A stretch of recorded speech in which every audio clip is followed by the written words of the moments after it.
29 tratados de libre comercio, que hacen un total de 65 países, lo que nos permite un acceso al 88% del Producto Interno Bruto mundial.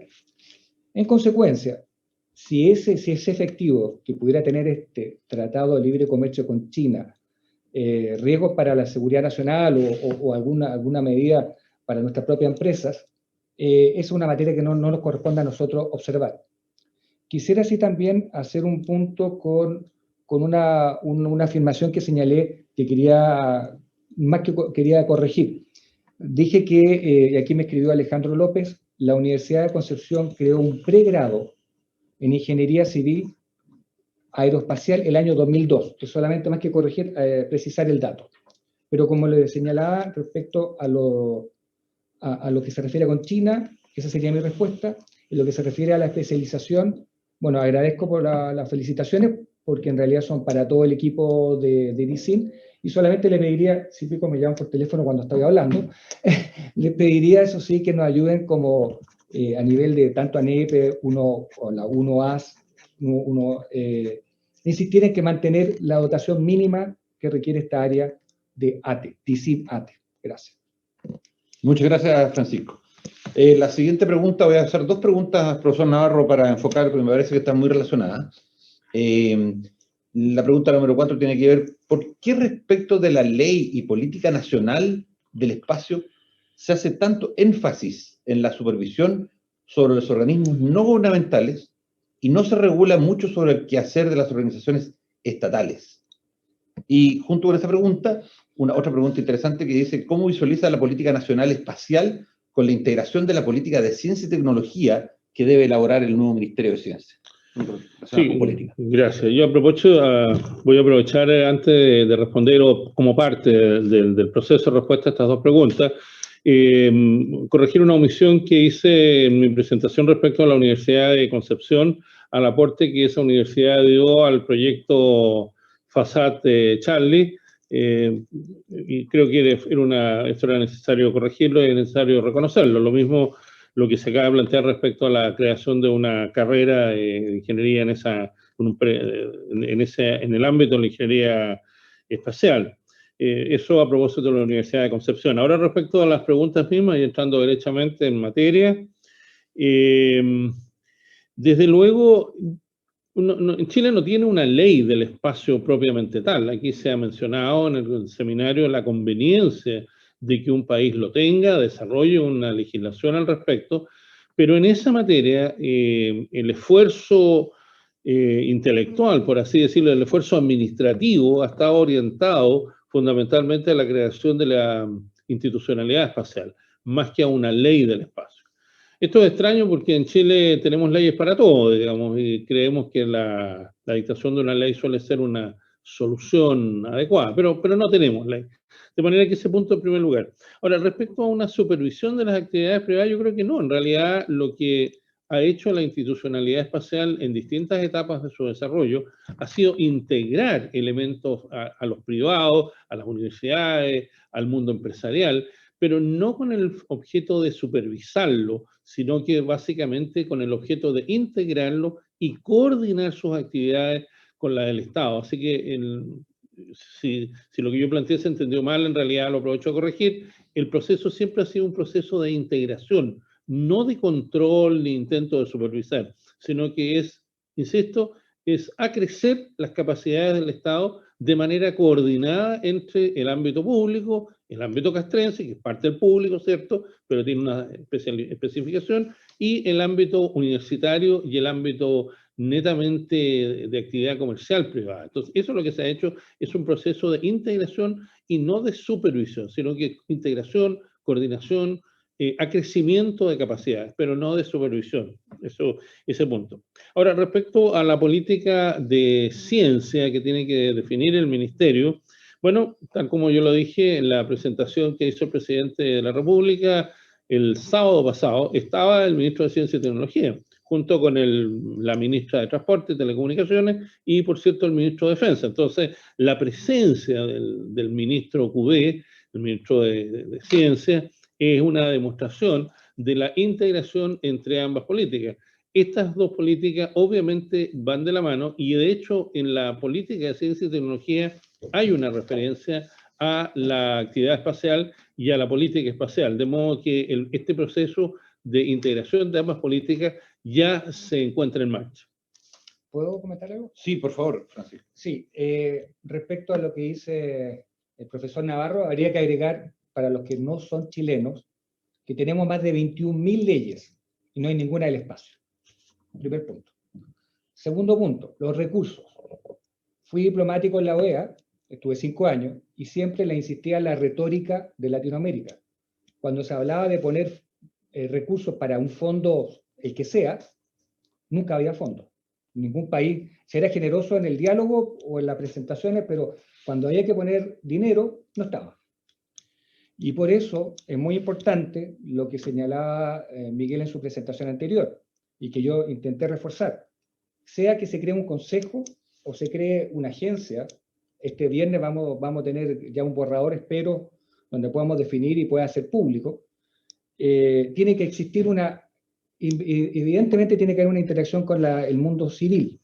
Me refiero que el consejo que se cree también tiene que haber un consejo asesor, en donde estén ya sea universidades, representantes de universidades, representantes de empresas, en los empresarios, lo mencionó también en su presentación anterior. Y por último, el Ministerio de Ciencia y Tecnología va a formar parte de ese consejo o comité que se cree. Por lo tanto, está bien resguardado la ciencia y tecnología en ese aspecto. Eso quería comentar. Muchas gracias, Francisco. Aquí una última pregunta que creo que los dos me podrían también ayudar a responderla, y tiene que ver con un tema que ambos tocaron, que tiene que ver con los consejos de ministros. Y el planteamiento es que hay varios decretos relacionados con la creación de consejos de ministros, en dos diferentes instancias, y también la creación del Ministerio de Ciencias, respecto a las tareas y atribuciones que tienen tanto los consejos de ministros como el ministerio. Quien hace la pregunta plantea, sin embargo, ni esos consejos de ministros ni el Ministerio de Ciencias tiene atribución para velar por el cumplimiento de las políticas, planes y programas respectivos. Y con respecto a ello pregunta, ¿qué dificultades podría haber en otorgar esta facultad a una nueva institucionalidad espacial? Miguel, por favor. Ya, de hecho, lo voy a contestar de una perspectiva jurídica. De acuerdo a la Constitución, los ministros son los colaboradores directos e inmediatos del presidente de la República en el gobierno y la administración del Estado. Y, por lo tanto, los ministerios no son agencias ejecutivas. Los ministerios planifican, organizan, distribuyen, asignan recursos, pero ellos mismos no ejecutan. O sea, en la esencia misma del concepto de ministerio está la idea de la supervisión de las políticas que definen. Eso es así, de modo que hoy día, y está dentro de las facultades del Ministerio de Ciencia y Tecnología, definir estas políticas, y por la misma naturaleza, todos los ministerios tienen atribuciones de control de las políticas que han contribuido a definir. De manera que desde ese punto de vista no es que haya una dificultad, es parte de la naturaleza misma del concepto de un ministerio en la lógica jurídico-administrativa chilena, que cada ministerio, cada ministro y por supuesto la organización que dirige el ministerio está encargado de la definición de políticas, planes y asignación de recursos y supervisión de todas estas instancias. De manera que no es que haya una dificultad, sino que los ministerios tienen eso. Ahora, en la medida de que el consejo o comité que se vaya a crear está incorporado por varios ministerios, bueno, cada uno de estos está conformado, digamos, por varios ministerios, bueno, cada uno de estos ministerios, dentro del ámbito de sus propias competencias, deberá ejercer la función de supervisión de que las políticas en sus propios ámbitos efectivamente se cumplan. Muchas gracias, amigo profe. Sí, yo quisiera agregar eso mismo, que más que el problema de los ministros es el poco tiempo que tienen. Por lo tanto, como a nivel de consejo, efectivamente se tiene que erradicar esa facultad en el comité, y del comité al secretario que se denomine, secretario ejecutivo. Aquí haré una opinión personal. Nunca he creído mucho en los comités o comisiones. Cuando el gobierno pasado, el presidente Piñera, como ustedes conocen, hace poco hubo una conmemoración de los 10 años que habían rescatado los 33 mineros que estaban ahí, bajo tierra, bajo 700 metros. Cuando se crean comités, el problema es que nadie toma decisiones. Entonces uno se demora, se dilata, se conversa, son muchas cabezas pensando. Y por eso mismo, creo que con bastante tino, el presidente Piñera tomó el mando y encargó a ese tiempo al ministro Goldberg y se logró rescatar a los 33 mineros. Si hubiésemos pensado en constituir una comisión, quizás todavía estaríamos esperando a los mineros o ya habrían muerto. Es un tema quizás por eso estoy hablando a título personal. Prefiero una agencia con una cabeza, para bien o para mal. Si le va mal, se le cortará, con todo, o sea, se entenderá que se tendrá que ir, y si lo hace bien, se mantiene en el cargo. Eso. El concepto de la unidad de liderazgo, muy importante. Bien, yo les agradezco profundamente a los dos panelistas, tanto Miguel Navarro como Francisco Devia, su participación y sus respuestas a las preguntas y planteamientos en este seminario. Yukiko, now you can continue with the following questions for Mr. De Man. Thank you. Yes, thank you for giving Gracias por la palabra y ahora voy a hacer una pregunta al señor De Man. Tenemos 3 preguntas para él. Voy a leer. Tengo 2 preguntas. La primera, dada las divergencias, especialmente entre las distintas naciones, ¿cuáles son las consecuencias geoestratégicas de definir una demarcación de nuestro espacio? Y la segunda pregunta es, ¿qué tan importante es la demarcación del espacio en el concepto de gestión de tráfico del espacio? Si esta demarcación es importante para las operaciones suborbitales. Sí, muchas gracias por estas preguntas. Veamos si podemos responderlas en conjunto. La primera tiene que ver con las repercusiones geoestratégicas de esta línea o de una demarcación. Va a depender realmente mucho de cuál sería la demarcación real y cómo nosotros llegamos a una solución. Creo que en cualquiera de los casos que lleguemos a la solución de esta pregunta de la demarcación de 2 regímenes jurídicos, va a haber repercusiones, pero presumo que cómo llegamos a esa solución va a ser más importante en decidir cuáles van a ser las consecuencias de tener esa demarcación. Por lo tanto, no estoy seguro de si la cuestión es tener o si la hipótesis y la pregunta es de la demarcación como una línea física que se establezca unilateralmente por 2 estados, un estado, o si va a ser el resultado de todo un proceso cooperativo entre representantes de toda la comunidad internacional, porque claramente las repercusiones de las 2 situaciones van a ser completamente diferentes. Eso es lo primero que creo que debemos pensar, cuál es el proceso detrás de la decisión y cómo llegamos a la decisión o a la solución de este problema. Claramente, cualquier solución o demarcación a la que lleguemos de dibujar esta línea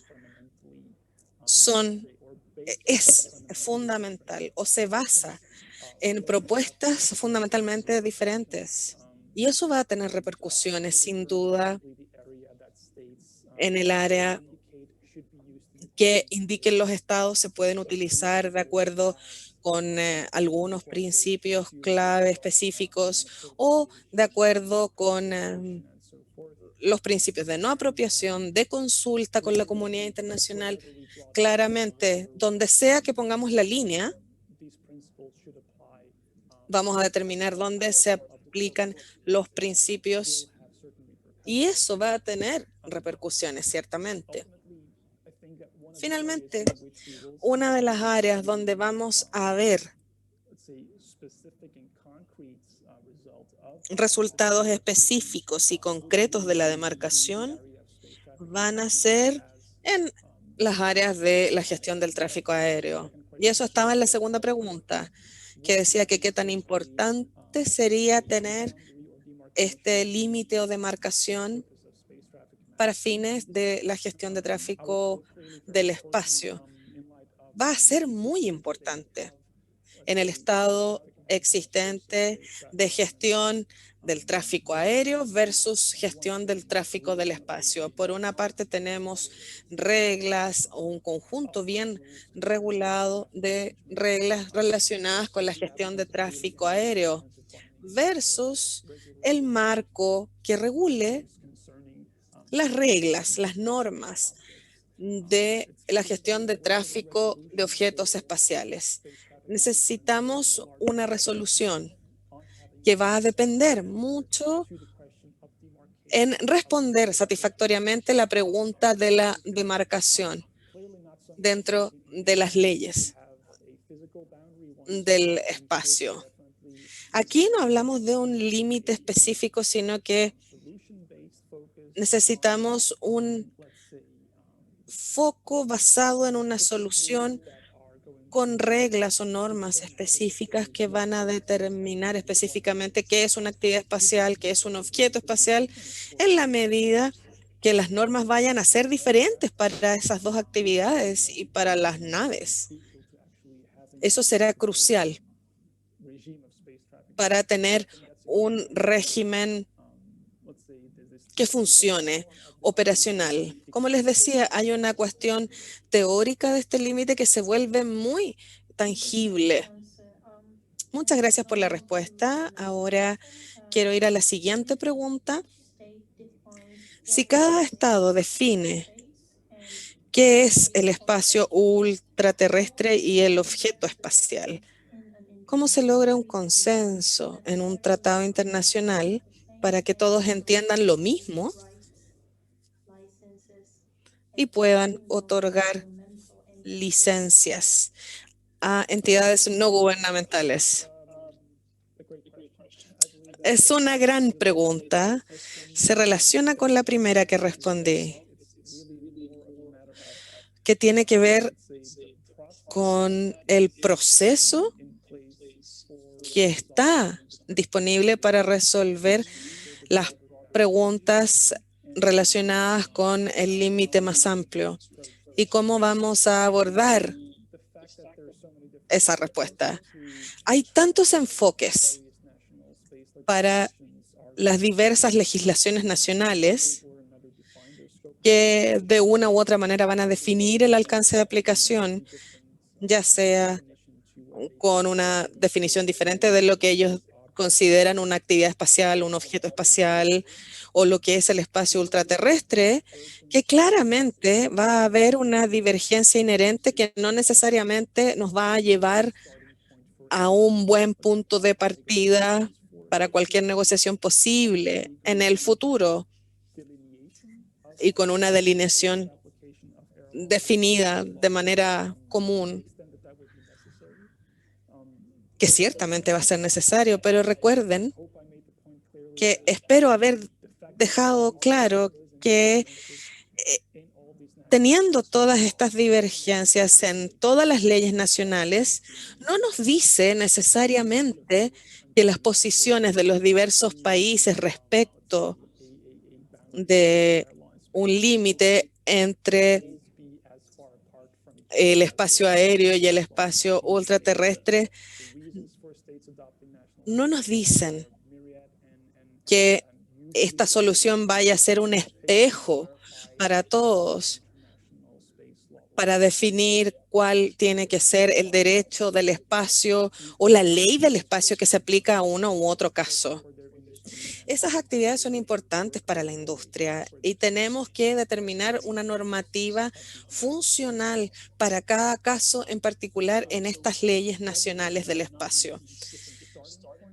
Si hay distintos puntos de partida o si son indicativos de distintos puntos de partida para los distintos países y si eso va a impedir un consenso en la comunidad internacional depende en parte de lo que ustedes piensen que debe ser la solución.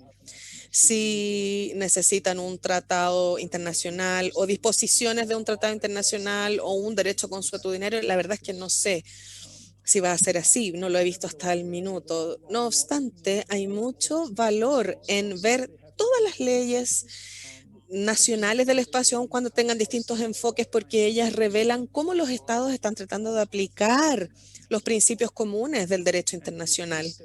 Y si vemos que hay alguna divergencia,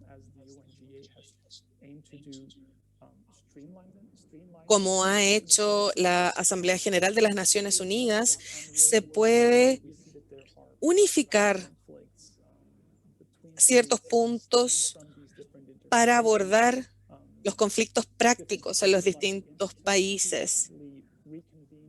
Con eso podemos reunir información para llegar a algún tipo de consenso internacional,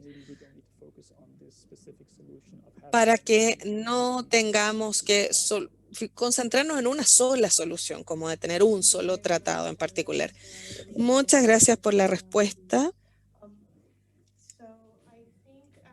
Creo que ya hemos llegado al final de esta sesión. Vamos a tener que cerrar la sesión de preguntas y respuestas. Una vez más, quiero darle un aplauso a los presentadores. Mañana vamos a profundizar en los elementos clave de la Ley Nacional del Espacio y al final de mañana también vamos a hablar del cuestionario para los participantes. Así es que agradezco si pueden esforzarse en responder los cuestionarios. Que tengan una gran tarde.